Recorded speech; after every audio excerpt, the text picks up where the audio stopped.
ओम गुरुवे नमः। ओम गुरुत्तमाय नमः। वंदे कृष्णं जगद्गुरु। भगवान श्री कृष्ण की चरण कमल रज से प्रेरित होकर मैं जो भी चर्चाएं करूँगा सदगुरुदेव भगवान और भगवान कृष्ण की चरण रज की प्रेरणा से। मेरा अपना कोई अस्तित्व नहीं है, मेरा अस्तित्व केवल भगवान श्री कृष्ण के चरणों की धूल के कण का अरबों अनंत गुना न्यूनतम स्तर पर मेरा अस्तित्व इस शरीर, इस आकृति का है। इस आकृति का आज तक कोई नाम मेरे समझ नहीं आया कि मैं कौन हूँ। मुझे आज तक अपने बारे में कोई जानकारी नहीं कि मैं कौन हूँ, और जानने का पूरा प्रयास करता हूँ, जानना चाहता हूँ, लेकिन अभी तक मुझे ये समझ नहीं आया कि मैं कौन हूँ। इसलिए इस मानव आकृति के रूप में एक निर्मित पिंड जो मेरे माता पिता द्वारा मुझे प्राप्त हुआ और उनके द्वारा एक नाम, सांसारिक नाम मुझे दिया गया है, जो मेरी पहचान सांसारिक रूप से है, वही मेरी आईडी है। उसी के माध्यम से मुझे जीवन यापन करना है, पूरा जीवन पार होगा। लेकिन ये भी सत्य है कि जो नाम मिला है वो गलत है, फर्जी है। वो संसार में जीवन यापन करने के लिए, संसार सागर से पार होने के लिए, पूरा जीवन काल तक के लिए वो हमें आईडी मिल गई है, वही पहचान है। लेकिन वो मेरी पहचान असलियत तो नहीं है। असलियत मैं कौन हूँ अगर वो नाम हटा दिया जाए तो मैं बताने की स्थिति में नहीं हूँ मैं कौन हूँ। इसी प्रकार चर्चा के माध्यम से मैं निवेदन करना चाहूँगा कि आप भी अपने माता पिता द्वारा जो भी आपको नाम प्राप्त है, एक बार चिंतन करके देखिए, उस नाम हटाने के बाद आपकी पहचान क्या है, आप कौन हो। हमारे महापुरुषगण, संत लोग, पूज्य संत लोग, सभी लोग हमें बहुत कथाओं के माध्यम से, शास्त्रों के माध्यम से, अपने ज्ञान अनुभव के माध्यम से बहुत कुछ प्रसाद देने का प्रयास करते हैं कि हमें कुछ अनुभव हो जाए कि मैं कौन हूँ। उस मैं का तलाश मैं भी कर रहा हूँ, आज तक कर रहा हूँ। कब प्राप्त होता, कब जानकारी होगी, मुझे नहीं पता। इसी क्रम में चर्चा को आगे बढ़ाते हुए आज हम इच्छाओं और कामनाओं पर चर्चा करेंगे।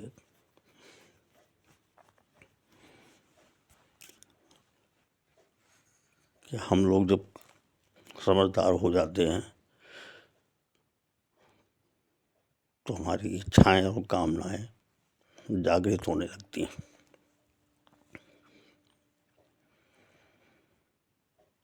चिंतन करने की बात ये है, इच्छाएं अनंत हैं, कामनाएं भी अनंत हैं, होनी भी चाहिए। जीवन चलाना है, इच्छा भी आवश्यक है, कामना भी आवश्यक है।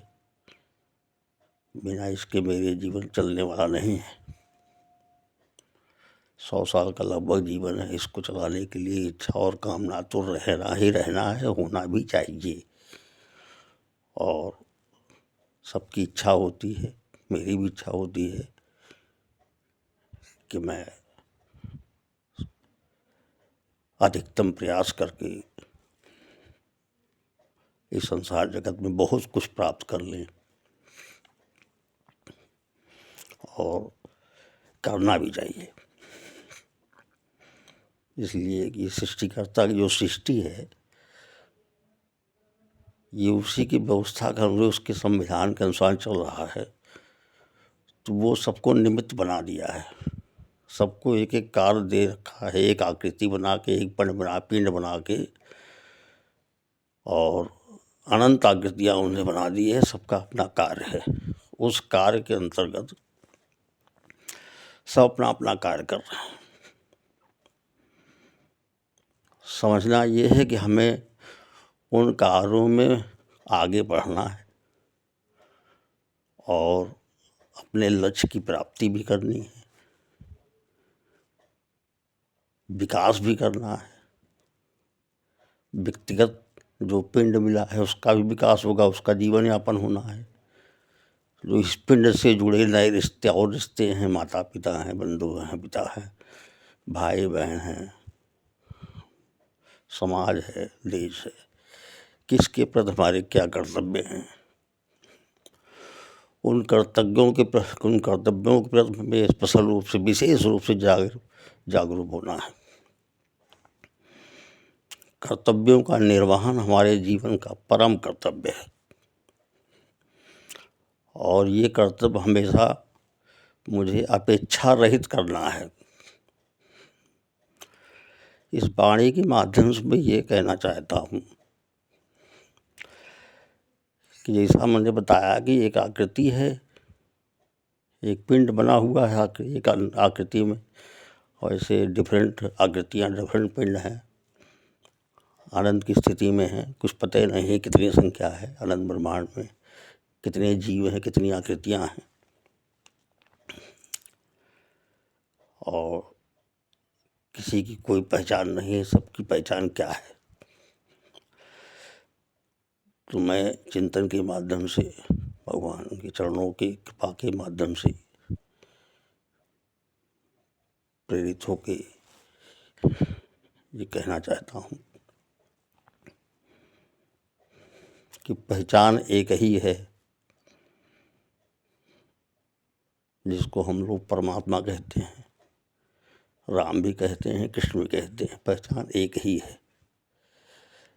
जैसे हमारे माता पिता ने हमारी एक आकृति और पिंड के रूप में, जो है मानव के रूप में, उसको एक नाम दे रखा है, एक आईडी तैयार कर दिया उन्होंने हमारे जीवन काल के लिए, 100 साल के लिए, जो भी जीवन मेरा है, या पैतृक परंपरा के अंतर्गत जब तक 2-4 पीढ़ी तक ये नाम चलेगा, माता पिता द्वारा दिया गया नाम जो हमारे आधार कार्ड या आईडी में है, वो 2-4 पीढ़ी तक चलता। उसके बाद इसका निशान भी मिट जाता, सभी का मिट जाता है। ये निशान, इस नाम, नकली नाम का निशान एक समय ऐसा आएगा, इसका निशान मिट जाएगा, आकृति का निशान मिट जाएगा, नाम का भी निशान मिट जाएगा। तो नाम हमको ऐसा चाहिए जो नाम हमारा परमानेंट हो। उस परमानेंट नाम से हमको स्थायी नाम से जुड़ना है। वो नाम क्या हो सकता है, ये चिंतन करने का विषय है। हमारे महापुरुष, हमारे पूज्य संतगण अपने अपने ज्ञान, अपने अनुभव के अनुसार, अपने सत्संग के माध्यम से बहुत कुछ बताते रहते हैं, बहुत कुछ ज्ञान देते रहते हैं। अच्छा लगता है, सुनने में अच्छा लगता है, समझने में अच्छा लगता है। उसी क्रम में मैं भी चर्चा करना चाहूँगा। जो भी नाम हमारे महापुरुषों द्वारा ये सत्संग में, चर्चा में किए जाते हैं कथा के माध्यम से, उसमें कोई भी नाम हमें प्रिय लग सकता है। भगवान का, परमात्मा का कोई नाम प्रिय लग सकता है, मालिक का नाम, जो जिस धर्म को मानता हो। सभी धर्मों को, सभी पंथों को सम्मान है, पूर्ण सम्मान है, सबको कोटि कोटि नमन है। जिसके परंपरा में जो भी मालिक का नाम है, उनके महापुरुषों द्वारा सत्संग के माध्यम द्वारा चर्चा किया जाता है, या कोई स्वाध्याय कर रहा है तो भी चर्चा हो जाती है। उसमें से एक नाम परमात्मा का, भगवान का, मालिक का चुन लेना चाहिए। जैसे माता पिता द्वारा दिए गए नाम के आईडी के सहारे पूरा जीवन मेरा पार हो जाता है और 2-4 पीढ़ी तक नाम बना रहता है, उसके बाद ये मिट जाता है।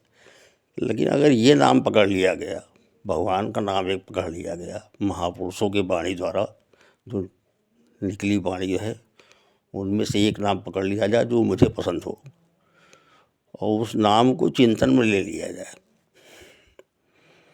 उसके बाद अपने कर्तव्यों का निर्वहन निष्ठा से करना चाहिए। फिर माता के प्रति क्या कर्तव्य मेरे हैं, पिता के प्रति क्या कर्तव्य हैं, भाई बहन के प्रति क्या कर्तव्य है, समाज के प्रति क्या कर्तव्य है। इसी क्रम में आगे बढ़ते जाइए। जितना विकास आपका हो सकता है उसके प्रति अपने कर्तव्यों का निर्वहन निष्ठावान बन के करिए। एक चीज़ बहुत ध्यान रखने की आवश्यकता है, कामनाएं इच्छाएं अनंत हैं, इसको पूर्ण करना है। बेहतर से बेहतर शिक्षा लेनी है, बेहतर से बेहतर प्रयास करना है। बिना प्रयास के रिजल्ट आने वाला नहीं है। प्रयास करें और रिजल्ट की इच्छा ना करके आप उसका इंतजार करिए, वेट करिए, रिजल्ट आने दीजिए। अच्छा रिजल्ट आएगा, अच्छा प्रयास होगा तो अच्छा रिजल्ट आएगा। अगर किसी कारण पर रिजल्ट अच्छा नहीं आ रहा है तो पुनः चिंतन करिए कि मुझसे इस प्रयास में कहाँ कमी रह गई।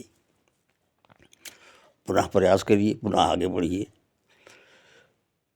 सतत प्रयास जारी रखिए। लक्ष्य आपके सामने होगा, ये बिल्कुल पक्का है।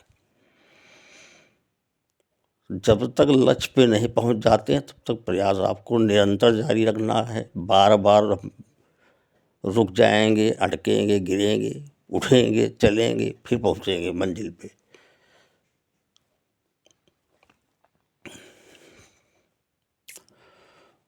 और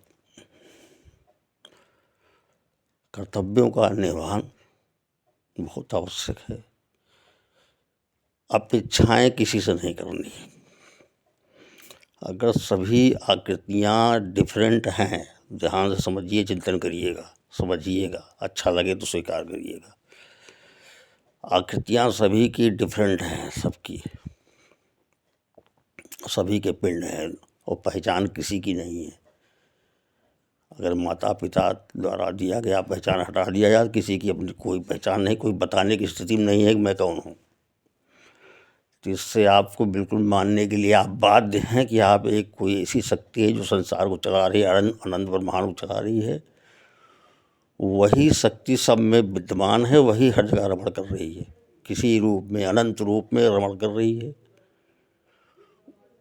उसी शक्ति को किसी महापुरुष के नाम द्वारा उसके श्रीमुख से निकली वाणी के अनुसार कोई नाम भगवान का, मालिक का, परमात्मा का एक नाम ले लिया जाए, पकड़ लिया जाए उसको, तो उसके सहारे आप अनंत ब्रह्मांड में पार हो जाएंगे। माता पिता द्वारा दिया गया नाम, इससे तो 100 साल का जीवन पार होता है केवल, लेकिन इस नाम के सहारे आप अनंत ब्रह्मांड का पार हो जाएंगे। जीवन भी आपका खुशहाल होगा। जब तक जीवन है तब तक खुशहाली से रहेगा।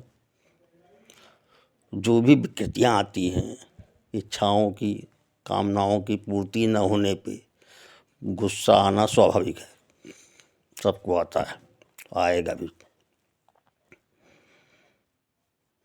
लेकिन जब आपको ये चिंतन में लगेगा कहीं मेरे प्रयास में कमी है,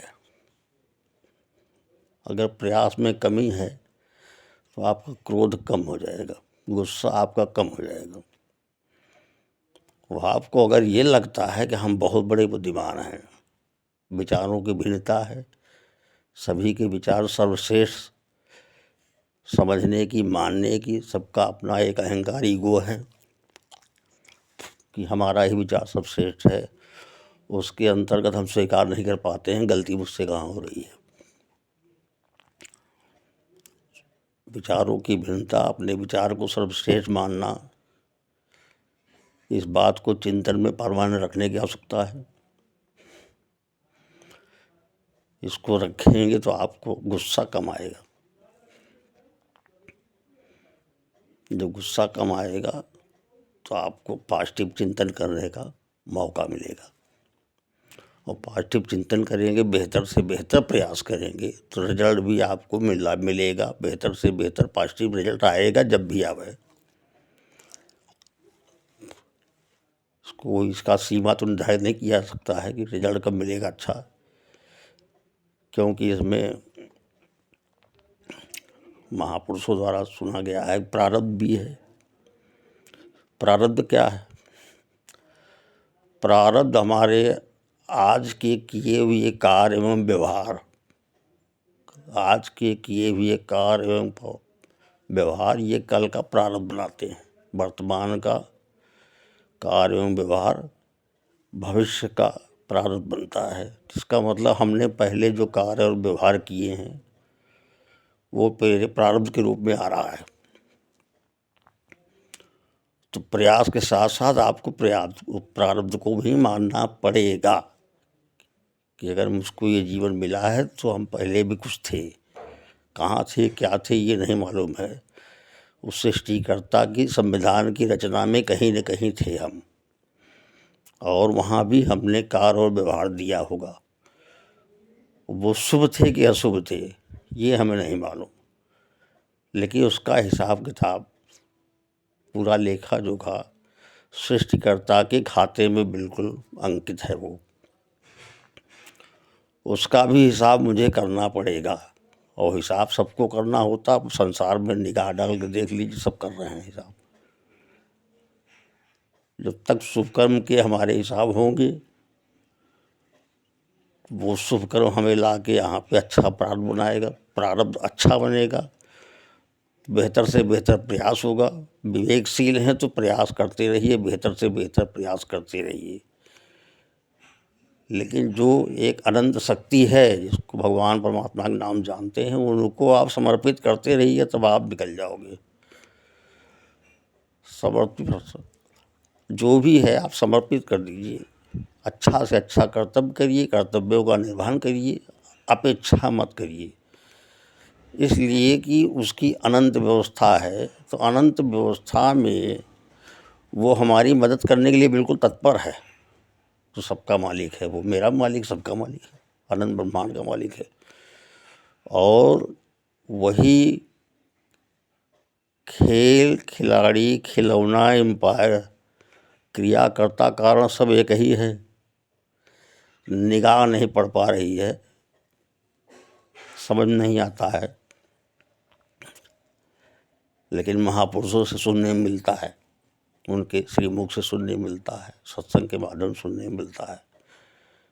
प्रसाद मिलता है, जिसको जितना प्रसाद मिल जाता है भगवान की कृपा मिल जाए तो उसको तो नहीं अनुभव में आने लगता है। तो सबसे महत्वपूर्ण बात यह है कि बेहतर से बेहतर कर्तव्यों का निर्वहन और बेहतर से बेहतर प्रयास, और साथ में प्रारब्ध को स्वीकार करने की क्षमता। ये कुछ चीज़ें समझने योग्य हैं, चिंतन करने योग्य हैं, विचारणीय हैं। और